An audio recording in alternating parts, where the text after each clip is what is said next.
What's up guys, Alex here with another video, and today we're going to be learning how to do the color isolation effect. Now this effect basically isolates a single color throughout an entire scene, picture, or video. So the first step is to find a picture that you want to place the effect on, obviously, and then we're going to go to video effects and go to color corrector secondary, get the default plugin, and drop it onto our picture. Now we're going to go to the custom layout. And the very first step that you want to do is select the effect range. Now what this is going to do is tell the computer that the specific color of your of the desired color output that you want to isolate from the rest of the color ranges in your particular file. So I'm going to go ahead and place the eyedropper tool onto the red section, and instead of going up to where the red kind of transitions into the pink, I'm going to go ahead and select the darkest red I can find. Now after you've done that, you want to go ahead and invert the mask, and then you want to bring the saturation down. And sometimes this may or may not happen, but a lot of times the color that you want kind of pixelates, and you can see a little bit of the color and everything else is going to be black and white. But to fix this, we need to go and modify our saturation and luminance settings.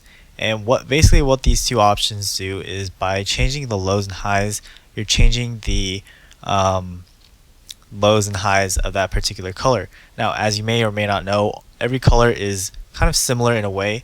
To give you an example, purple is similar to red and blue, because if you mix red and blue, it gives you purple. You have to see a color wheel to kind of get a gist of which colors are more similar with each other, because if you pick a color and then you fix the effect range, you might start to have red and purple, but everything else is black and white. Alright, so to fix and boost the effect range of the red, we're going to go ahead and go to limit luminance and drop the low all the way to 0 and bring the highs all the way up. And this option for limit luminance isn't really going to bring out most of it, but it's going to correct most of the color that you're going to be able to see on the file. And basically do the same thing for limit saturation, bring it down low. Now as you see, as you bring it down low, it's going to boost a lot of the colors. The reason you're still seeing pixelation in the scene is that the computer doesn't accurately know which color range to pick out from the scene. So once you set this to high, we're going to go ahead and fix it in the limit hue. And before you do that, you want to make sure that you smooth it out all the way first. And you're going to see that most of the pixelation already goes away.